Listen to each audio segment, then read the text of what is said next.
Semangat pagi, selamat siang, atau cinta kasih. Sebelumnya, terimalah terlebih dahulu. Salam dalam kebajikan, hanya kebajikan Tuhan berkenan wei tumtian. Sancai. Ayat yang tadi dibacakan itu tentang seorang cinta dan Sheldon. Apakah seorang cinta itu? Seorang cinta adalah seorang luhur budi atau insan kamil ya katanya. Kalau menurut versi ajaran kita, seorang cinta itu adalah seorang yang mengembangkan watak sejatinya, berjalan di tempat rendah. Ini maju menuju tinggi menempuh jalan suci dengan mengembangkan watak sejati. Pertanyaannya, apakah watak sejati itu? Saya selalu mengulang ya, ada 4 unsur ya, ada cinta kasih, kebenaran, susila, bijaksana. Cinta kasih ini kenapa disebutkan pertama?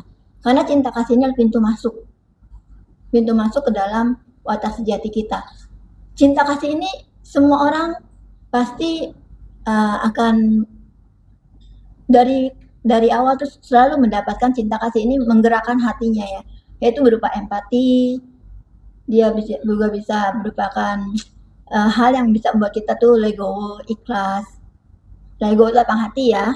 Kita bisa memaafkan orang yang salah pada kita. Kita bisa merasakan apa sih, kenapa orang itu bicara seperti ini, atau mengapa orang itu melakukan hal ini. Itu dari cinta kasih kita yang semakin berkembang, kita akan bisa merasakan itu. Dan biasanya 7 rasa ini bergerak. 7 rasa itu apa ya?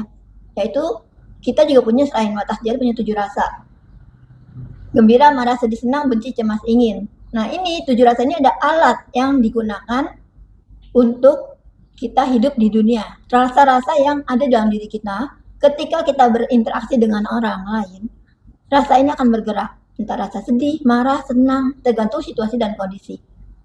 Bagaimana bisa dijadikan alat? Karena dengan adanya 7 rasa ini, pergerakan 7 rasa, hidup kita menjadi lebih dinamis. Kita mau berusaha, mau maju berkembang, kita merasakan pergolakan ya di dalam diri, walaupun kita bisa berinteraksi dengan dunia luar tuh lebih keren gitu ya. Nah 7 rasa ini dikatakan ketika belum bergerak namanya tengah. Setelah bergerak dalam batas tengah dinamai harmonis. Kenapa harmonis? Karena ketika 7 rasa ini bergerak, kita tuh kemudian tergerak untuk mencari solusi, mencari jalan. Ketika jalan ini kita padukan dengan watak sejati kita akan mendapatkan hal-hal yang produktif, yang membuat hidup ini menjadi maju berkembang. Misalnya handphone, ini karena pergerakan 7 rasa. Oh iya, bagaimana ya supaya kita nanti lebih mudah? Lalu watak sejati.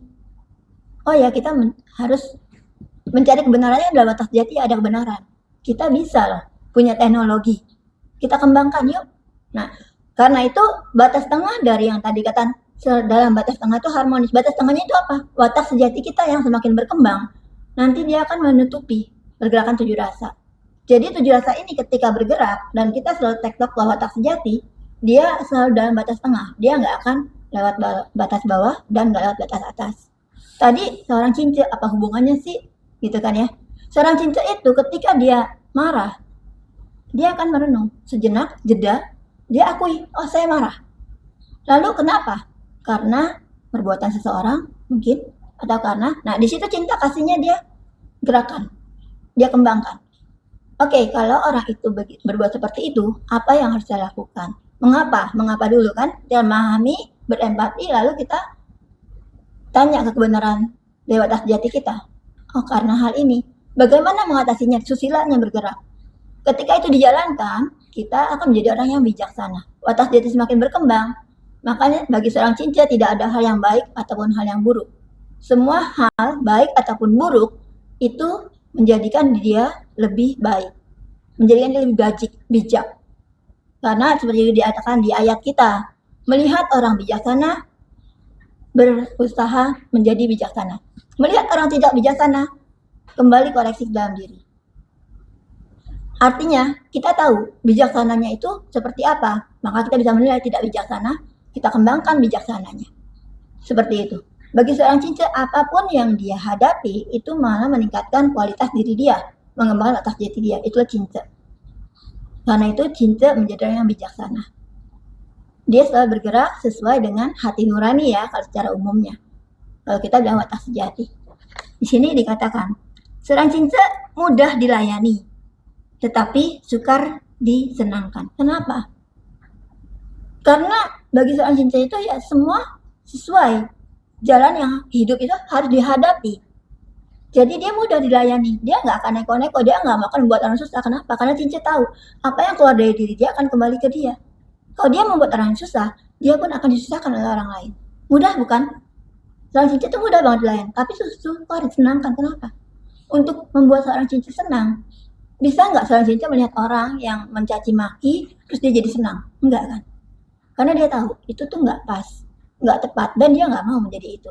Dia bisa menerima, tapi bagi dia ya sudah, mau diapain lagi? Dia belum tentu senang kan? Kesenangan dia punya standar tertentu gitu. Kalau seseorang yang luhur budi melihat orang yang mau mengembangkan cinta kasihnya, mau mengembangkan cinta, pasti senang. Namun kita semua paham, untuk mengembangkan watak cinta itu bukan hal yang mudah, agak sukar bagi kehidupan kita yang terlalu biasa menyepelekan, terlalu biasa meremehkan. Jadi itu dikatakan seorang Cinca mudah dilayani tapi susah disenangkan. Bagi seorang Cinca juga nggak perlu juga disenangkan kan. Contohnya gini ya, kita pernah dengar istilah ABS kan, asal bapak senang gitu ya. Kita melakukan hal-hal yang buat dia senang nih, soalnya belakangan. Tapi Cinca nggak bisa seperti itu. Dia lihat, dia membuat saya senang seperti ini, apa iya murni atau ada maksud di balik itu. Makanya dikatakan seorang Cinca itu tidak mudah untuk disenangkan, tapi dilayani mudah.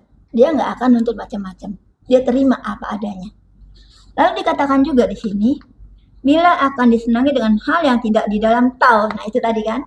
Kalau kita mau menghibur dia dengan hal-hal yang bertentangan dengan watak sejati, dia nggak akan senang. Ayo kita ke dugem. Misalnya. Biasanya gitu ya, marketing kan kadang-kadang kalau marketing kita tahu lah, perusahaan-perusahaan besar untuk entertainnya kemana? Ke dunia-dunia gemerlap gitu ya, untuk memberikan minum-minum alkohol. Cinca nggak senang akan hal itu gitu. Kalau dia disenangkan dengan cara seperti dia nggak bisa terima. Tapi dia nggak nolak, dia menghindar aja gitu ya, nggak nolak secara kasar. Tapi mungkin disenangkannya dengan diskusi kitab, diskusi yang mengembangkan jalan suci. Nah itu, dan itu hal yang susah bagi orang yang duniawi banget. Nah itu dikatakan juga di sini, ia tidak dapat senang, tetapi di dalam menyuruh ia selalu menyesuaikan dengan kecakapan orang. Dia mempelajari, oh si A punya skillnya di sini. Ketika ada suatu pekerjaan tugas, dia akan menyuruh orang tersebut yang sesuai dengan skillnya, makanya dengan kecakapan orang itu. Itulah Cinca. Karena kenapa dia bisa demikian? Karena dia sudah mengembangkan cinta kasih, dia memahami orang ini bagaimana sifatnya, apa yang tepat untuk dia lakukan, seperti itu. Maka tadi dikatakan seorang Cinca mudah dilayani karena dia nggak neko-neko, nggak macam-macam, tapi susah disenangkan. Kenapa? Karena kalau disenangkan dengan hal yang bertentangan dengan jalan suci atau tahu, dia tuh nggak akan senang. Namun dia selalu menyesuaikan. Ketika menyuruh seseorang, dia harus menyesuaikan kecakapan orang tersebut. Jadi memilih the right time for the right person. Ya. Lalu dikatakan juga Sheldon. Sheldon itu apa sih? Sheldon itu kebalikan dari Cinca. Kalau Cinca itu kan dia maju, menuju tinggi, menempuh jalan suci. Kalau Sheldon itu dikatakan rendah budi. Kalau tadi luhur budi, luhur itu tinggi ya. Kalau Sheldon ini rendah budi. Dia akan melakukan segala cara untuk mencapai apa yang dia inginkan. Kalaupun cara itu tidak sesuai dengan Tao, tidak sesuai dengan watak sejati, bablas aja. Walaupun cara itu menyakitkan orang lain, go ahead aja. Nah itulah Sheldon. Jadi di sini dikatakan di kitab, Sheldon suka dilayani, tetapi mudah disenangkan. Sebaliknya ya, kalau tadi Cinca itu mudah dilayani, Sheldon suka dilayani, tapi mudah disenangkan. Asal tahu dia hobinya apa, kita kasih aja, dia udah langsung senang. Asal yang pinter ABS, asal bapak senang itu pinter, dia pasti diangkat. Tapi kalau orang yang sederhana, yang biasa-biasa aja tuh nggak akan mudah untuk membuat si Sheldon ini senang hati. Sudah melayani dia, ada aja cacatnya, ada aja ketidakpuasannya gitu. Di situ. Jadi di sini juga dikatakan, meski disenang dengan hal yang tidak dalam tahu, ia senang juga. Nah itu tadi. yuk kita dugem, yuk kita gini-gini. Dia akan senang, children. Sesuai dengan, karena apa? Dia memilih menggerakkan 7 rasanya. Menikmati kesenangan 7 rasanya. Sehingga 7 rasanya ini bergerak melewati batas. Melewati batas tengah. Makanya kan Xiaogen, rendah budi. Sampai dia lupa kan. Mau mendapatkan apa, dia nggak peduli orang sakit hati, dia nggak peduli orang benci, dia nggak peduli orang itu luka. Dia jalanin asal dia mendapatkan. Itu Xiaogen. 7 rasanya itu bergerak melewati batas tengah. Batas sejatinya itu sangat jarang dipakai sama dia. Hati nuraninya jarang sekali dipakai. Lalu dikatakan, tetapi di dalam menyuruh ia menuntut orang dapat menyiapkan segalanya. Nah, Xiaogen ini untuk mencapai apa yang dia mau, dia nggak perlu orang itu bisa atau enggak, pokoknya kamu siapin, kamu harus bisa. Dia nggak bimbing gitu. Makanya ada pertentangan ya tadi. Di sini ayat ini jelas sekali. Untuk kita sebagai umat bagaimana sih? Apa yang harus kita lakukan? Kita mau milih apa? Pastinya memilih menjadi cince ya. Caranya bagaimana? Caranya sederhana. Dalam kehidupan sehari-hari, yuk ketika 7 rasa bergerak, kita rasakan bergerak 7 rasa tersebut. Dan kita jadikan pupuk bagi pengembangan watak sejati. Setiap 7 rasa bergerak, kita tanya ke watak sejati kita. Dengan demikian watak sejati kita makin berkembang dan kita bisa menjalani hidup ini selalu dalam perlindungannya. Siapa yang melindungi kita? Diri kita sendiri. Kenapa? Karena apa yang keluar dari kita kembali ke kita. Ketika kita mengembangkan cinta kasih kebenaran susila bijaksana, dalam diri kita itu banyak, makin besar, dan itu yang akan keluar. Ketika kita melakukan hal tersebut, kita juga bisa menjadi lebih rendah hati. Dan rendah hati itu membuat kita selamat. Dimanapun kita berada, kita adalah saudara. Tidak akan terpencil. Maka dikatakan, dengan mengembangkan kebajikan, tiada tempat yang terpencil bagi seorang cince ya. Tidak ada tempat yang mengucilkan dia.